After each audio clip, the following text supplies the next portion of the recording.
Bonjour à tous, j'espère que vous allez bien dans cette semaine de rentrée. Alors nous, ça s'est bien passé, mais on a eu besoin de quelques lectures, quelques exercices de sophrologie. Alors comme j'avais promis que j'allais faire plus de vidéos, eh bien je me lance et je vais vous présenter 4 livres de sophrologie, un livre sur la sensibilité et un livre sur le monde d'après.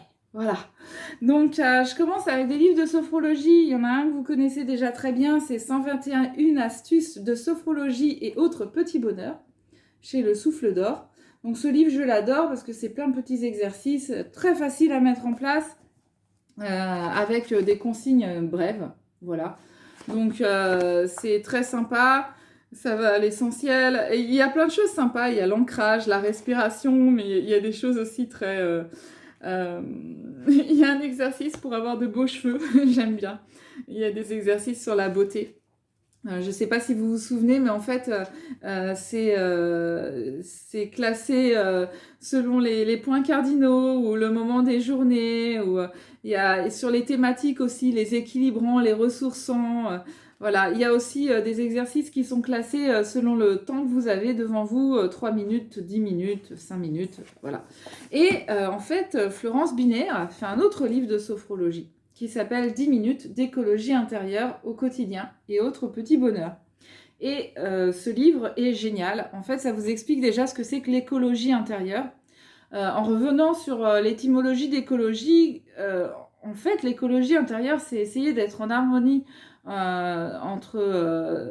qu'il y ait une harmonie entre le corps et l'esprit par rapport à ses valeurs, mais aussi l'idée qu'on doit être sa propre ressource, sa propre source d'énergie, et qu'on doit savoir la gérer et la régénérer. Donc, et puis, il y a l'idée aussi que si vous agissez sur vous, vous allez agir sur vos relations, et du coup, vous allez agir sur les autres, qui vont agir sur leurs relations, etc. Donc, il y a un lien. Ce qu'on fait sur la planète, ce qu'on fait pour soi, en fait, a des conséquences pour la planète, et ce qu'on fait pour la planète, ça a des conséquences pour soi, et ce qu'on fait pour soi, ça a des conséquences sur les autres, et ce que font les autres, ça a des conséquences sur nous, sauf que la sophrologie, c'est apprendre à ce que ces conséquences sur nous soient maîtrisées, en fait. On essaie de rester maître de soi-même. Alors, pas maître dans l'idée de se maîtriser, de ne pas être dans le lâcher-prise. Non, mais de laisser glisser, comme si on avait une sorte de protection par rapport à ce que les autres font. Voilà. Et donc, c'est sympa parce que le livre, il y a il y a un sommaire avec des catégories. Et en fait, elle reprend les termes de l'écologie. Donc, par exemple, se reconnecter, être éco-pratique, chercher le bonheur, sortir ses poubelles, développer son PIB, plaisir intérieur brut. Voilà, donc c'est un livre très très sympa aux éditions Le Souffle d'Or et j'adore, c'est génial. Les livres de Florence Binet, c'est vraiment une valeur sûre. Alors ensuite, pour les enfants, je vous avais déjà parlé de Hop Hop Hop, je grandis. Donc je l'adore, j'ai vraiment, je l'adore. Donc il y a à chaque fois des exercices sur plein de domaines, mais voilà. Là, à chaque fois, il y a une illustration avec la comptine de relaxation sophrologie et il y a la position à adopter, yeux ouverts ou yeux fermés ou les deux. Combien de fois on doit le faire, quels sont les effets qui seront produits, voilà, si on peut le faire à plusieurs ou pas, si on peut le mettre dans une séance en cumulant d'autres exercices. Voilà, c'est génial, j'adore ce livre. Mais donc c'est un livre plutôt de comptine pour résoudre des problèmes, on va dire, et qui s'adresse aux enfants. Alors, ça me donne l'impression de s'adresser aux enfants jusqu'à 10 ans, même si certains exercices, on peut les faire adultes. Mais c'est les termes employés, la poésie, le vocabulaire employé, ça s'adresse plus à des enfants, à des enfants. Voilà. Alors que celui que j'ai reçu il y a quelques temps, donc peut-être un mois ou deux, c'est De la chenille au papillon, 50 exercices pour aider mon enfant à grandir. Et là, on est dans le développement personnel, la sophrologie, l'auto-hypnose, donc c'est plus auto-hypnose. Mais en plus de ça, donc il n'y a pas les illustrations, il y a quelques illustrations comme ça. Mais ce que j'ai trouvé intéressant, c'est que ça s'adresse aux enfants jusqu'à 17 ans. Donc il y a des exercices qu'on peut faire avec des enfants, des ados du lycée. Et ce ne sont pas que des exercices de sophrologie ou d'auto-hypnose. Il y a aussi des exercices avec des écritures, des dessins. Par exemple, celui-là, celui que j'ai devant moi, c'est le dessin solutionniste. Et en fait, il faut faire des dessins. Donc la consigne, c'est ça. Et puis, faut dessiner certaines choses. C'est des dessins créatifs. C'est de l'art-thérapie. Ça rappelle le travail de Vanessa Gallo, si vous vous souvenez d'un livre que je vous ai présenté il y a 1 an et que j'ai remis sur le blog pour bientôt. Donc j'espère que je ne me trompe pas dans le nom de famille de Vanessa. Mais en tout cas, voilà. Donc ce livre-là, je ne l'ai pas encore expérimenté complètement. Ça va être pour la rentrée. Je me le suis gardé pour la rentrée parce qu'en fait, pendant les vacances, on a surtout fait des choses dehors. Voilà, et puis c'est au moment de la rentrée qu'il y a eu un besoin. Pendant les vacances, ça allait très bien, mais avec le retour à l'école, il y a eu des petites choses qui sont ressorties. Voilà, alors ensuite, les livres que je n'ai pas lus et que je viens de recevoir ou que j'ai commencé. Il y a Notre cœur, c'est qu'un monde plus beau est possible. Donc c'est une traduction de Charles Eisenstein. Et je précise que c'est une traduction parce que ça signifie que le livre n'a pas du tout été écrit pour le confinement et n'a pas du tout été prévu d'être édité pour le confinement. En gros, c'est pas un truc opportuniste. L'idée de Charles Eisenstein, c'est qu'avant, on était dans un monde où il y avait certains paradigmes et une histoire qu'on se racontait autour du bonheur et du progrès avec des paramètres qui jugeaient de notre réussite et de notre bonheur. Et que là, on est en train de passer vers un nouveau schéma, qu'on se rend compte qu'en fait, ça a des limites et que même on est arrivé à un point de non-retour qu'on va faire pouf, comme ça. Et que toutes les grandes civilisations, finalement, se sont cassées la gueule, clairement. À un moment donné, et que nous, si on veut arriver à rebondir, il faut changer de paradigme, il faut changer l'histoire qu'on se raconte sur le bonheur et la réussite, et il faut changer de valeur. Donc là, en fait, les valeurs de la réussite et du bonheur ne sont plus les mêmes, ça nous rend plus heureux. Avoir plein de sous, réussir professionnellement, être hyper occupé, parce qu'il y a des gens que ça rendait heureux d'être hyper occupé, voilà.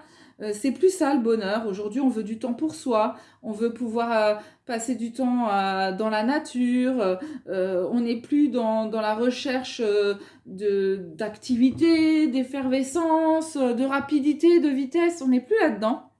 On est dans une recherche d'un bien-être au quotidien, alors qu'avant, on cherchait de la performance. Voilà. J'essaie de résumer un peu ce que j'ai lu au début, et donc je vais continuer ma lecture.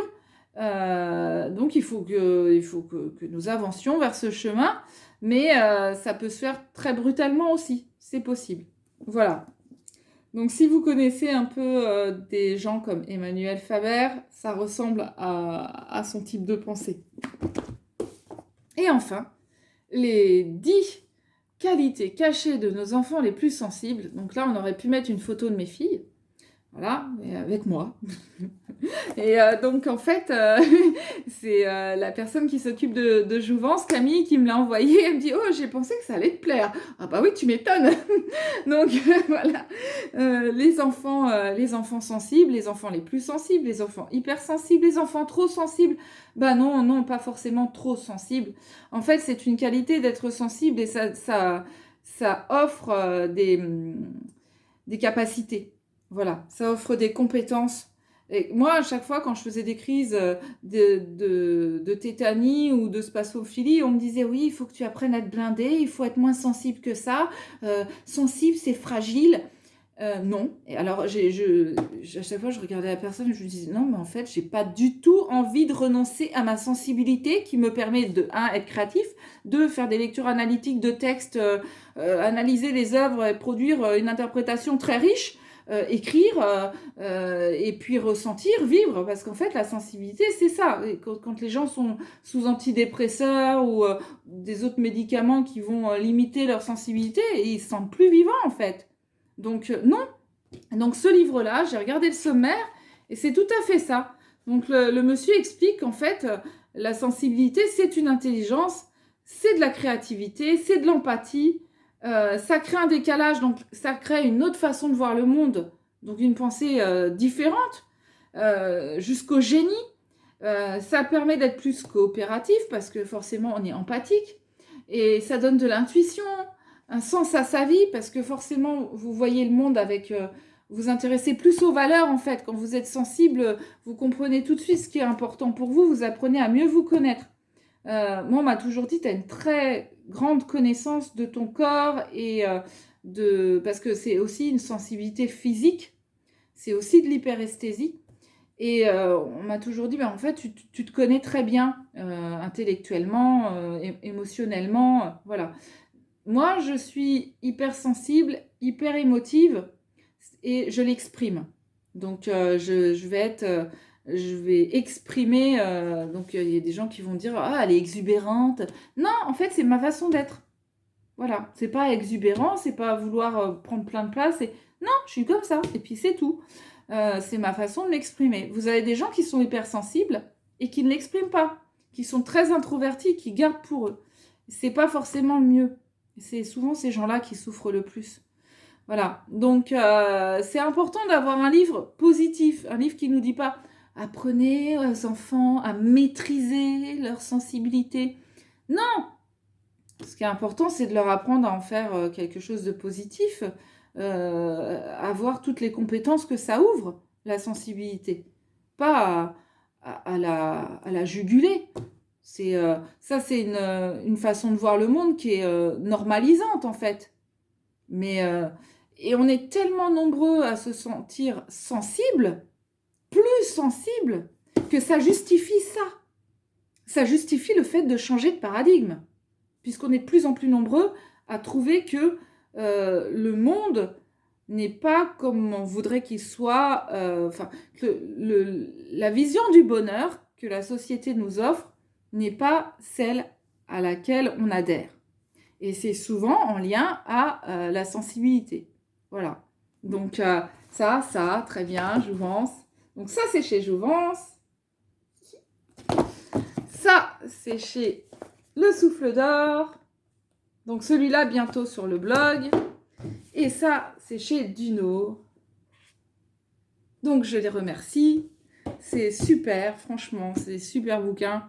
Et ça me fait très plaisir de vous en parler parce que je pense que pour cette rentrée, c'est des livres... Voilà, ce sont des livres qui ne peuvent qu'être utiles pour la rentrée. Donc voilà. Je vous dis à bientôt et je vous souhaite un bon mois de septembre et puis à une prochaine.